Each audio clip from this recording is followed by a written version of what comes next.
Welcome to Life Stories. Betrayal, heartbreak, redemption. What happens when the woman everyone underestimated refuses to stay down? Emma gave 10 years of her life to a man who discarded her without a second thought. But instead of breaking, she rose, stronger, smarter, and unstoppable. This is a story of resilience, success, and the ultimate revenge, thriving beyond those who tried to destroy her. Stay with us as we dive into Emma's journey from devastation to power. Subscribe to our channel to begin today's story with Life Stories. Let's get started. I used to believe that love, when nurtured with patience and trust, could withstand anything. I had built my life around that belief, pouring my heart into my marriage with Ryan. For 10 years, I stood by his side, celebrating his victories, comforting him in his failures, and sacrificing pieces of myself to help him succeed. I had believed, without question, that we were a team. But love, as I would come to learn, is only as strong as the people holding it together. And I was the only one still holding on. It didn't happen all at once. The change crept in quietly, like a slow-moving storm, darkening the skies before the first drops of rain ever fell. At first, it was small things, late nights at the office, meetings at odd hours, his phone constantly buzzing with notifications he never let me see. Then there were the subtler shifts. The way he dressed, sharper, more deliberate, the faint scent of unfamiliar perfume clinging to his shirts. The way he would glance at his phone, a smirk tugging at the corner of his lips before tucking it away as if it held secrets too delicate for my eyes. I told myself I was imagining things. That after a decade together, maybe it was natural for things to feel a little different. But deep down, I knew, I just wasn't ready to admit it yet.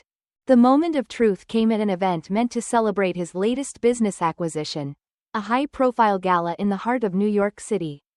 I had dressed accordingly, slipping into an elegant, floor-length black gown, my hair styled in a sophisticated bun. I had smiled for the cameras, my arm looped through his, playing the role of the devoted wife one last time. The whispers began early. Near the champagne bar, two women exchanged knowing glances, their hushed voices tinged with amusement. At first, I wasn't paying attention, until I heard his name. Olivia's new apartment, Ryan bought it for her. And his poor wife doesn't even know. My stomach twisted. A cold wave of nausea rolled over me as I tried to steady myself. But nothing could have prepared me for what I saw when I turned my head. Ryan stood across the room, engaged in quiet conversation with a woman I had never seen before. She was striking, sharp cheekbones, fiery red lips, eyes that gleamed with something dangerous. And she leaned in, too close, her hand resting lightly on his arm. He smirked at something she said, his body language far too comfortable. I knew, something inside me, something primal and deeply buried, recognized her before my mind even had the chance to process it. Olivia, the reason for his distance, the reason for the late nights, the lies, the guarded phone. And in that moment, beneath the glittering chandeliers and the weight of betrayal pressing against my chest, I realized the truth. Our marriage was not the love story I had believed it to be. It was a carefully crafted lie. And Ryan had been the author all along. That night, I tried to convince myself I was overreacting, that the whispers at the gala were nothing more than gossip, cruel speculation from people with too much time on their hands. But the doubt had already settled inside me, taking root like a weed in my mind, growing, twisting, refusing to be ignored. The next morning, I woke up to an empty bed. The space beside me was cold. His absence was nothing new. He had been slipping away for months, finding excuses to be elsewhere. Urgent meetings, last-minute business trips, delayed flights. But I needed answers. I reached for my phone and dialed his number. It rang longer than usual before he finally picked up. "I'm in a meeting," he said flatly, as if I were nothing more than an inconvenience. I hesitated, my grip tightening on the phone. "Then why is it so quiet?" A long pause followed, then a sigh. "I'll be home late," he muttered before the line went dead. And just like that, the last fragile thread of my denial snapped. That evening, I decided I couldn't ignore the sinking feeling any longer. I had spent too much time explaining away the things I didn't want to see. I needed to know. So I got in my car and drove. First to his office, where his car was nowhere to be found. The security guard hesitated before confirming what I already suspected. Ryan had left early. My heart pounded as I dialed his number again. Straight to voicemail. I thought back to the whispers at the gala. The name that had lingered in hushed voices. Olivia's apartment. And before I knew it, I was driving there. By the time I pulled up in front of the luxury high-rise on the other side of the city, my hands were ice cold, gripping the steering wheel so tightly my knuckles turned white. I had no idea what I was about to find. But when the elevator doors slid open on the top floor, revealing Ryan standing in the hallway, his arm wrapped around Olivia's waist, I realized I had never really been prepared for this moment. The world tilted beneath my feet. His eyes met mine, and for a fleeting second, something flickered across his expression, not guilt, not shame, but something far worse. Annoyance. As if my presence here was nothing more than an inconvenience. As if I were the one disrupting his life. Olivia smirked, leaning closer into his side. She didn't say a word.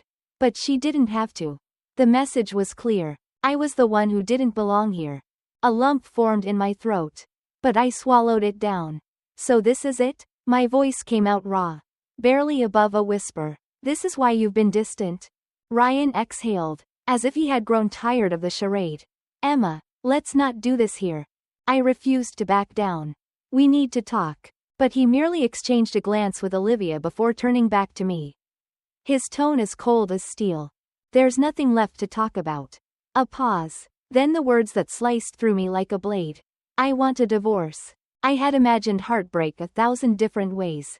But I had never imagined it would feel like this. Like standing in the middle of a storm. With nowhere left to run.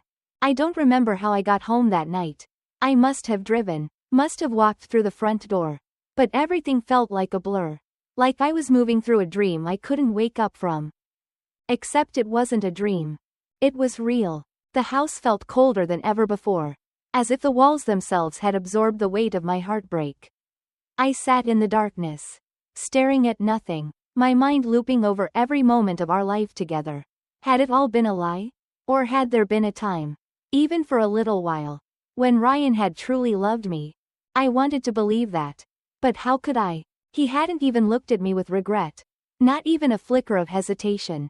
The man I had given 10 years of my life to had discarded me like I was nothing more than a minor inconvenience.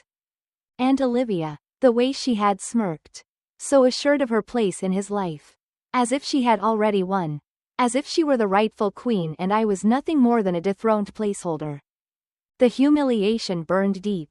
Hours passed. And I barely moved. My phone buzzed a few times.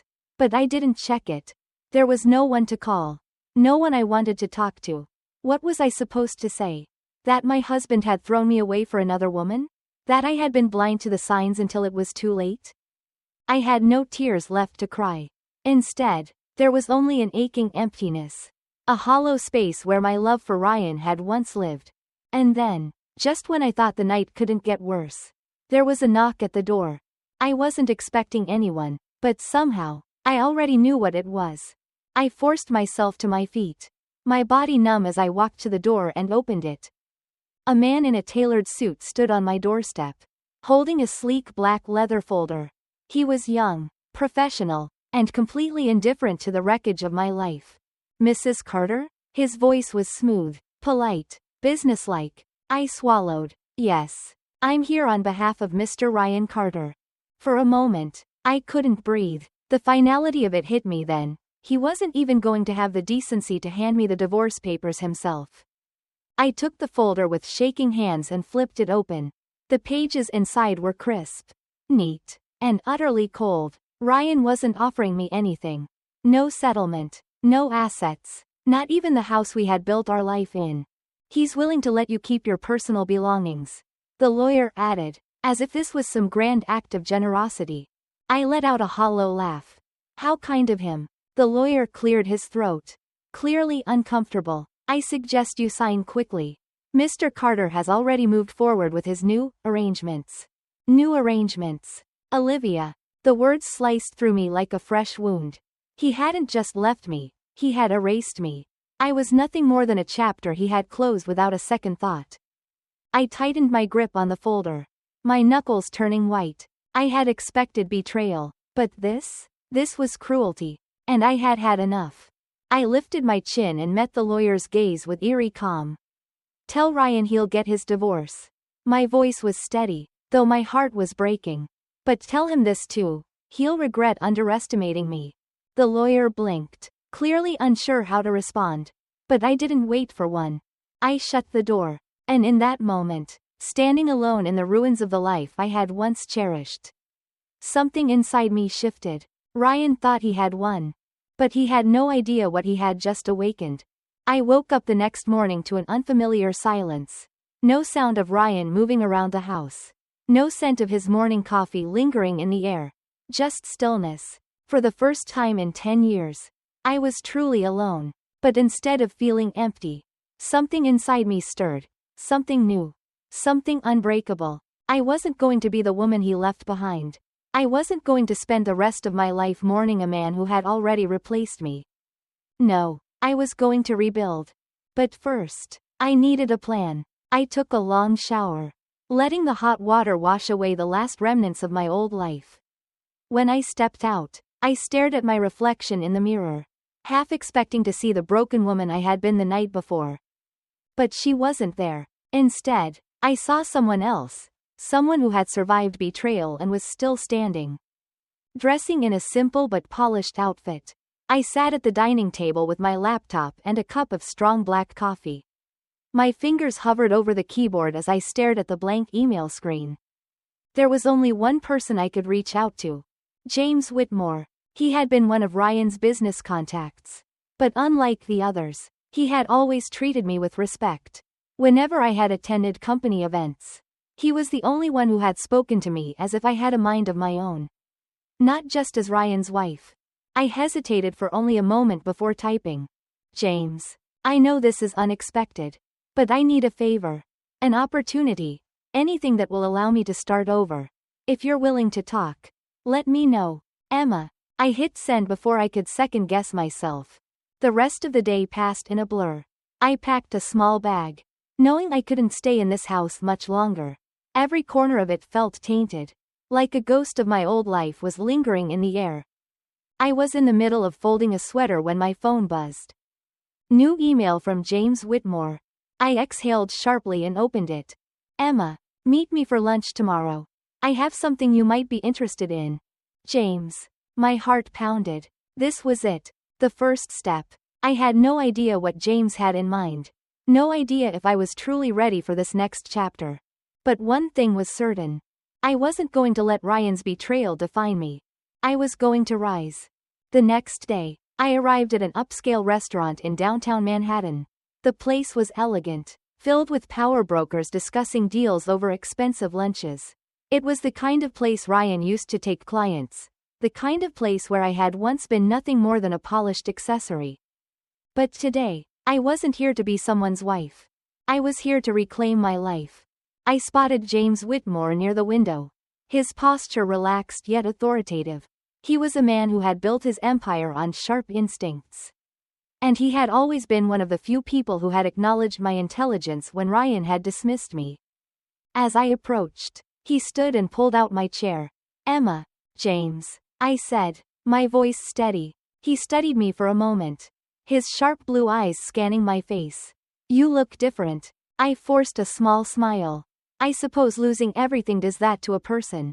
James nodded thoughtfully. Losing everything is one thing. Staying down is another. So tell me, are you here to rise? Or are you here to wallow? His bluntness startled me, but instead of flinching, I met his gaze head on. I didn't come here for sympathy. I said, I came because I need an opportunity to prove myself. A slow smirk tugged at the corner of his mouth. Good answer. He reached into his briefcase and slid a folder across the table. There's a company looking for a senior strategist. It's not glamorous, but it's a foot in the door. The question is, can you handle it? I opened the file and scanned the details. The position was in the corporate strategy division of a major firm. The salary was nowhere near what I had been accustomed to in my life with Ryan. But I didn't care. This was my chance. I lifted my chin. I can handle it. James chuckled, leaning back in his chair. I thought so. But there's a catch. Of course there is. They won't hand you the position just because I recommended you. You'll have to prove yourself first. 3 months on a trial basis. No special treatment. I closed the folder and met his gaze. I wouldn't have it any other way. He raised his glass in a silent toast. Then welcome to the battlefield. As I clinked my glass against his, I realized something. This wasn't just about getting a job. This was about stepping into the world that Ryan had believed I wasn't capable of surviving in. He had underestimated me, and I was about to show him just how big of a mistake that had been. Standing at the top floor of my office building, I gazed out over the New York skyline. The city bathed in the golden hues of sunset. This was my empire now. The life I had built, not out of revenge, not out of desperation, but out of sheer determination to prove, first to myself and then to the world, that I was more than Ryan's discarded wife. Ryan had lost everything, his company, his reputation, and even Olivia, who had abandoned him the moment his wealth began to fade. He had once told me I was nothing without him. But now, he was the one struggling to find his footing, while I had risen beyond his reach. I hadn't just survived, I had thrived. And that, I realized, was the sweetest revenge of all. I turned away from the window, leaving the past behind me where it belonged. A new future awaited, one built on my own choices, my own successes, my own power. As I walked toward the elevator, my phone buzzed. It was James. Dinner tonight? I smiled. For the first time in a long time, I felt light, unburdened, free. I'd like that. Because this was no longer about proving anything to anyone. This was about living. And I was just getting started. Thank you for watching. Don't forget to like, subscribe, and turn on notifications so you never miss a new video from Life Stories.